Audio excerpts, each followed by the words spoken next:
Before the main video starts, I don't want to get into any political stuff because, again, the world is pretty crazy with the coronavirus, to police brutality and stuff like that. I just want to use my platform to say that if you stand with black culture, you stand with our music and stuff like that, please support the protests. And then I don't support anybody that's using these protests to just completely riot and hurt people. But again, if you stand for something, you stand for our culture, please support. Now, anyway, back to the main video.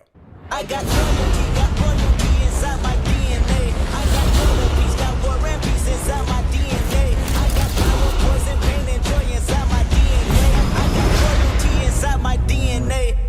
Yo, what up, guys? It's your boy SonTj here. So, before all the serious stuff at the beginning of the video, I just felt like that needed to be said because I felt like I've been saying it on my Twitter, but I've been saying it on my main platform. Speaking of platform stuff, I know I have been doing a lot of stuff that's not Top Strongest videos, and it's just me honestly doing what I really want to do. But I'm not going to shun the main people that come to my channel for the Top Strongest videos and stuff like that. So again, I'm going to go back to the format I was thinking about trying to do a while ago, which is doing a mixture of doing Top Strongest videos with me talking where there's short lists, top 10, top 15s, and doing like every once a week. And when big events happen, like an end of a series or an end of an arc, I can go back to the main, like the main big list, like top 30s and top 50s. The main reason why I don't do these a lot, because sometimes I feel like it's kind of redundant, because sometimes things happen and only like one thing changes on my list. I'm like, there's no point in me doing that. I don't feel like just making videos just to waste y'all's time. Again, it'll be better for my channel, but again, I'm going to change some stuff around. And again, this list is spoilers, by the way. This list is up to date with the manga currently where we're at right now as of, what's the date today actually? As of May the 31st. So the recent chapters are there.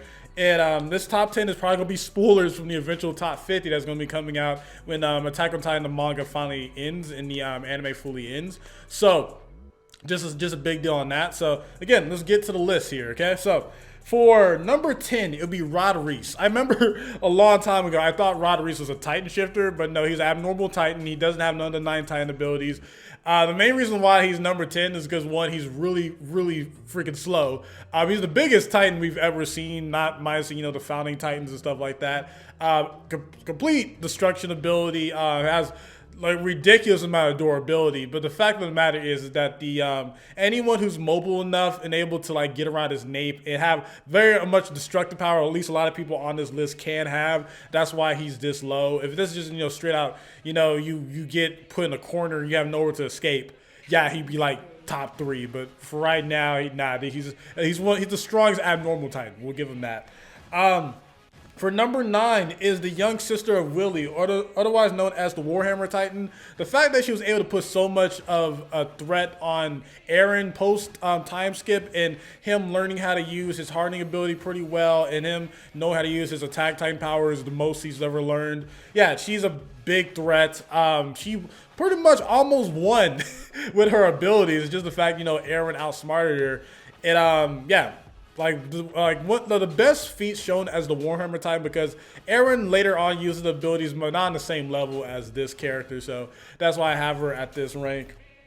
For number 8, it'll be Armand with the colossal Titan power. The reason why he's not above like Bertolt or something like that, I can't say his name. Is it Bertolt? These names are so weird because I remember when Attack on Titan first came out, these names had like 5 different translations. But yeah, Armand's kind of like a freshman Titan shifter. He doesn't really use the Colossus Titan power that much, but the fact that he has that power, because the Colossal Titan power is damn near broken. The only reason why the Colossal Titan powers are not as high is because in the story, it kind of says some characters are just stronger through statements and I guess feats you could say, but overall, yeah, it's just the fact that he has like one of the most OP Titan powers. He's not like the most aggressive with it, and he does have the most experience with it as a nutshell. And next up is Bertolt Hoover, the original Colossal Titan shifter we've seen in the series. Again, not the first one, but yeah, the man, the man is a strong guy, especially if you let him do that freaking meteor destruction thing. And the fact that he owned pre-time skip Eren with a kick that badly. Like, I remember I underestimated him a long time ago, especially with my older list, where I kept on putting him like one of the lower Titan shifters because he was slower. But no, this guy once he gets serious, all it takes is one kick to take out someone like Eren. Eren beat Annie, he beat the Armor Titan, and he just stomped him that easily. So yeah, this guy is pretty OP if you let him get his way. But I think if you're a small, mobile enough character to out blitz him, you can win this, and that's why I have the Ripper Kenny Ackerman. And the reason why I have him this high is because he's pretty much the rival of Levi. The fact that he's in terms of strategy, and the fact that he has Ackerman abilities. Ackerman on that level have Titan level strength and abilities, but also be a human-sized character. And the fact that he's able to keep up with a character like Levi, and Levi is shown plenty of times to be that much of a threat, where he could threaten people like Eren, he can threaten people like the Armor Titan, he could threaten people like the freaking why is this taking me so long? The Beast Titan. He can threaten so many type of people just based off his speed and agility and just these Ackerman abilities. That's why I have him this high. Next up, I have Zeke. Zeke is stated to be the strongest Titan before, Eren and every other people get power-ups. But at least when the Colossus Titan and Armor Titan was still, active, he was stated to be the strongest Titan. And the fact that he has royal blood, he's able to control Titans on a similar level to the coordinate ability. And again, he has smarter. He has intelligence 11 out of 10 in the data books, which is kind of insane. So the fact that he's faster than a lot of these characters, he's smarter than a lot of these characters, and the fact that he was able to survive Levi, pretty much almost outsmart Levi, is an incredible feat. And again, he has his royal powers and everything like that. He's a very smart character, and that's why he deserves to be this high. And next up, I have the strongest human soldier, Levi. Levi would be higher, but the fact of the matter is a lot of hacks kind of makes him at a disadvantage. But in pure hand-to-hand combat, he's the most OP character we've seen in the series. We don't know how strong he is now post all his injuries and how much damage he took after being pretty much almost kamikazed by the Beast Titan, by Zeke. But the fact of the matter is, he has almost stomped every Titan shifter we've ever seen. The fact that he pretty much beat the crap out of the Beast Titan that well. Annie didn't stand a chance. Only the reason that she even survives because Mikasa got in the way. Levi, given a chance and given any type of room when he has a building or something where he can use the maneuver gear, can take on pretty much anyone on this list, right? But again, there's a reason why I have him this low, or at least not in number 1. But yeah, Levi's a fan favorite. I just hit the mic. My bad. Are you guys good? Levi's a fan favorite. Honestly, could take on anyone hand-to-hand combat. The people above him are only because of pure hacks. And let's get to the next. I'm tired of explaining this. So next up is the first king, Fritz. Fritz has the hacks ability of the Founding Titan. And the Founding Titan has the ability where it can manipulate anyone's memories just off pure hacks. And unless you have the Founding Titan as well, you really can't counter it. The Founding Titan is the strongest power out of all the Titan abilities. And the fact that he can control minds just through yelling.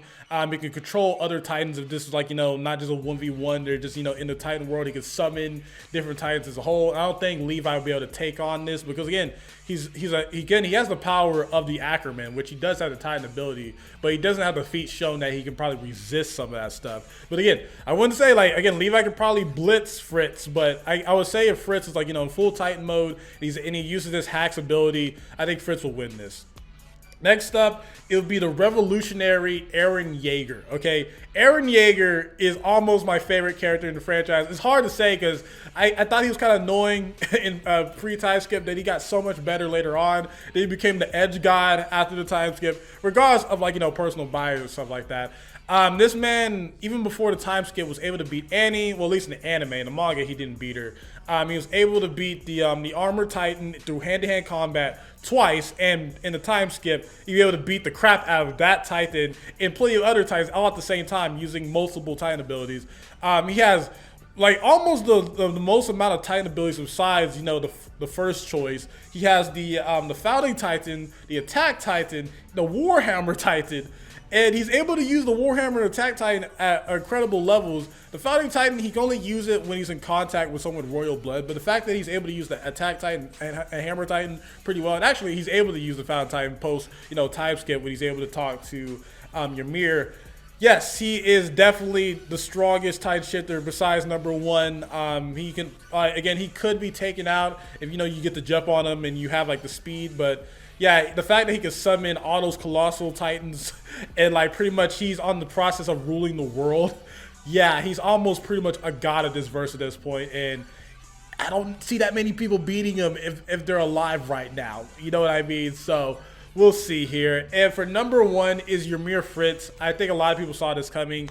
Your Merefritz has all the 9 Titan abilities. She's the original founding Titan. She can control people's minds if she ever wanted to. Yeah, she's broken in the verse of Attack on Titan.